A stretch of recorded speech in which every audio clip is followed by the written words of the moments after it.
in most cases. For small businesses, which the majority of businesses on most of our business registers, I think, are very small or small.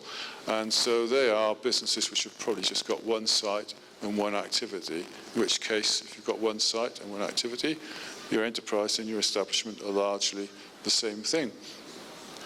But what really matters, of course, is when we get to the bigger businesses, which are the most important, make the most important contribution to our economies in terms of, probably in terms of employment and certainly in terms of GVA, I guess. Then you start getting into this complexities of whether the enterprise or the establishment are the right way to measure things. And I think the other thing we saw from the UN survey is that many countries actually just have the legal unit as their statistical unit anyway. So they're more akin to the real world. So now they're still in the real world, looking at what happens in the real world. They haven't brought it into the statistical world in many ways, but that makes life a lot easier because you can just use your company registration service and services like that to provide you with the data. But the legal unit is inappropriate in lots of cases for producing statistics. And again, I can use the UK example for that. In the UK, the company registration service has a lot of very, very small entities which aren't very economically active and which have, sometimes have been there for technical reasons. Maybe the accountants running big businesses have just kept the businesses alive just in case they want to use them.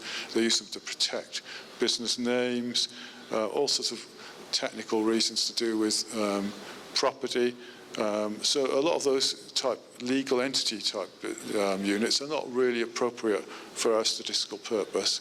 And certainly if we're with the UK register at the moment, we're currently working on developing our new register, and we're going to add in a lot of very small legal entities from the company's house, company registration service, and we'll be thinking quite carefully about how we integrate them into our register and how they end up in business surveys, because otherwise we're going to swamp our business surveys with a very large number of not very relevant economic entities, which is going to cause problems for us. So that, that's a good example of where the legal unit is perhaps not so useful.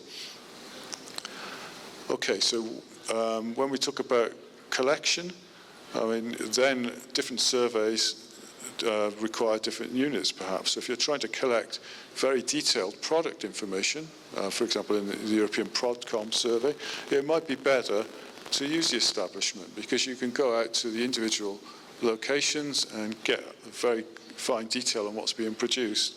Whereas if you want to do a measurement of something like employment, for example, then what we find in the UK certainly is that a lot of employment records are now held centrally by the top parts of the business, and you can't get employment information very easily from the sort of local unit or establishment part of the business. You have to go to a central payroll provider or a central payroll part of the business, so therefore the enterprise would be a better measure for that sort of data. Similarly, anything which is more complicated in the service sector, like intellectual property, again, all of this stuff has to come from higher up in the business hierarchy, if you like, so therefore the enterprise is again possibly more suitable. So how does all this unit stuff affect international comparability? We need to think about the establishment provides better granularity, but it's not going to be suitable for financial information. But the problem with comparability is the enterprise definition is quite flexible, so this does affect comparability. And there's some evidence of that from, for example, from the EU, and I'll say a little bit more about that in a minute. In fact, here we go. So the flexible, I've already said that bit. So the EU, I think, when they asked for the enterprise to be properly used, have come across issues with comparability when talking about auto-profiling versus the intensive methods of profiling. And they are still working on comparability as well. I've got this, by the way, from Petra, from the Singapore meeting. Petra gave me all this. I'm just telling EU colleagues that in case they wonder where I got that from. So that you can see there's still an issue, even where the enterprise has been adopted, properly to try and get comparability in the way you define it because of its flexible way of defining, being the smallest combination of legal units. So you can arrive at some, when you go out and do profiling, for example, you can come to different conclusions. I imagine it's possible for two different profilers to come to two different conclusions on the shape of an enterprise, for example, without quite easily. And it depends a lot on how you talk to businesses and what the businesses want to report as well when it comes to profiling to define the enterprise. So it's very, very a vague-ish concept and much more difficult to deal with than the establishment. So when we discussed this back in the Singapore meeting of the United Nations Committee of Experts in Business and Trade Statistics, some of the issues that were raised there, I thought I'd just bring them today to get those onto the agenda as well. So one of the first things that was raised, this was raised primarily by Singapore, I think, by Hugh Min from Singapore, was the conflict between the use of administrative data and the enterprise. And if you're using administrative data, particularly with using web scraping and legal unit data, it's much easier to do that. And when you have to convert that over to the enterprise, that makes life much more difficult. So the growing use of administrative data means that we've got this conflict between the need to get to the enterprise as well. So it makes life more difficult when you're using administrative data if you have to then convert it to an enterprise. But you could argue that the use of administrative data is the first step, and then you convert on to the enterprise process later on. And there's quite a strong argument for that, as we shall see. So some of the other issues and comments raised, there was a suggestion that data could be produced on an enterprise or an establishment basis. So I think it was a Netherlands example. I think it was Bastian who told me this. Said that in the Netherlands they use a mixture of enterprise and establishment depending on what you're collecting. So this comes back to this idea that, for example, if you're trying to collect detailed product information, it may be better to do that on an establishment basis. So we should, not be totally defined and say we used one unit or the other. We can have a more flexible approach. And even in the EU, while they've moved to the enterprise, they still use the kind of activity unit for short-term statistics. And the kind of activity unit, I think here, is some middle ground between the establishment and the enterprise, just to add complexity to all this stuff. Another interesting thing that we got from the meeting in June was from the World Bank, and the World Bank suggested that the establishment works well for economic censuses, and then you can later convert to the enterprise, and this is the approach that they use when working with developing countries.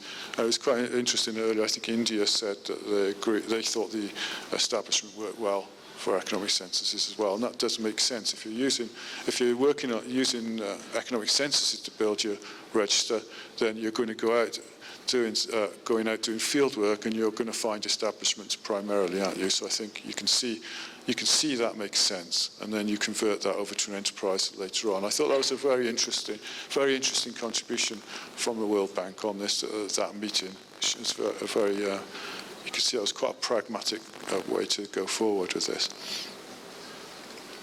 Okay, so that was the stuff on statistical units. So just pause there and think about that for a moment, and then I'll carry on to just because they are related. The statistical unit and the ISIC point are related here, so they put them together.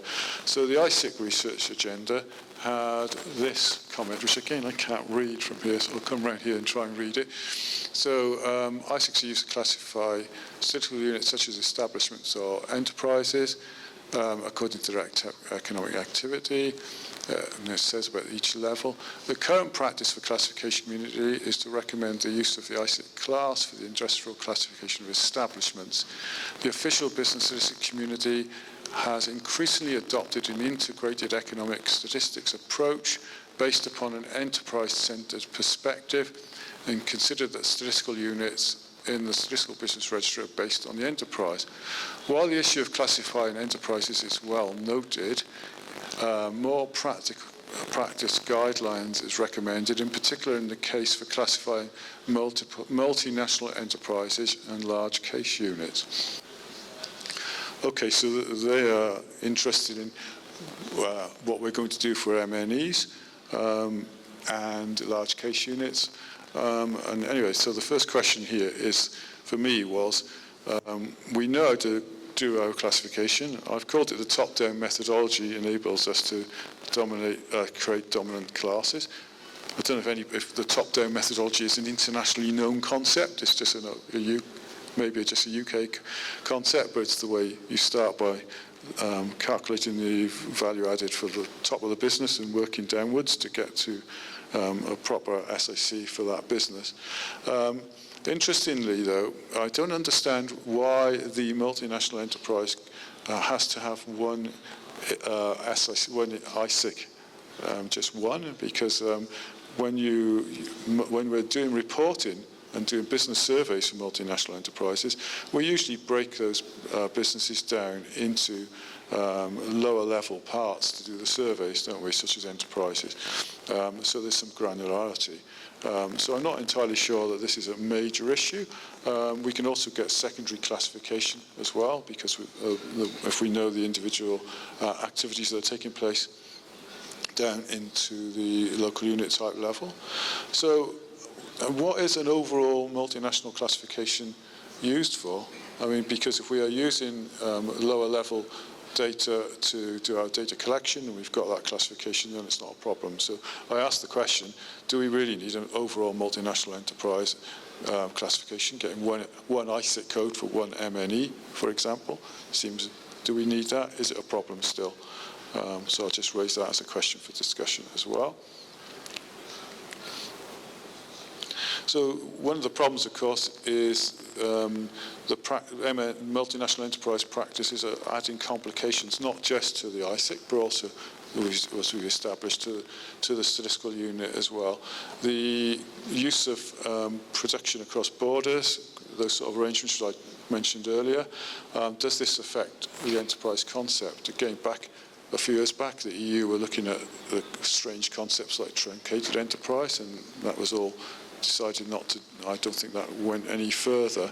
The economic ownership thing is an angle here.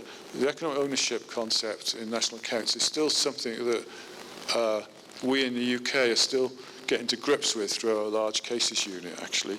And so I can, give you this example here, which is one of our quite interesting examples in the UK. I can't name the company, but this is quite a common thing now with economic ownership in the UK.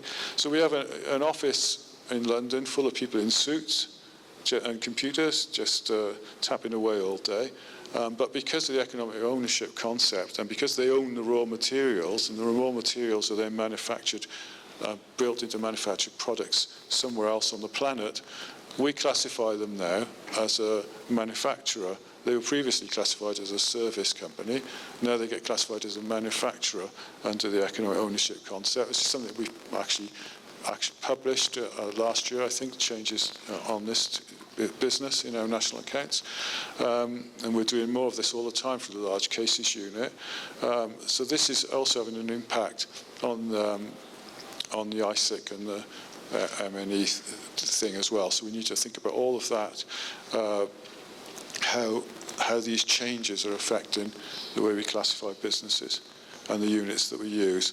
So they're adding complexity to this whole agenda and this whole area, I think. And this is perhaps why these things have been put into that research agenda as well. Okay, so what can we do? What improvements can be made?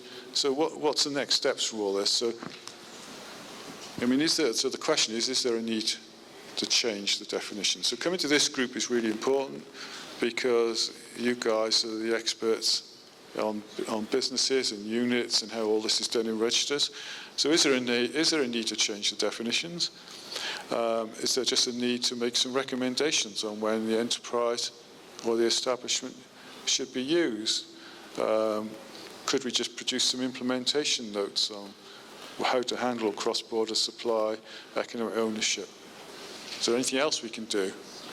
So these are questions for you to think about and for us to discuss, I hope, in a minute. So I'll pause there to let you look at them a minute. So what happens next from this? So whatever we decide, so I've taken some feedback from the UN committee up to now, bringing this to you to get your feedback, and then after that I'll report back to colleagues at the UN, and then we decide if there's anything further we need to after that. So, and what the next steps are from that. So I think that's all I wanted to say by way of introduction to this subject, and look forward to any comments you've got on thoughts you have on where we go. Thank you.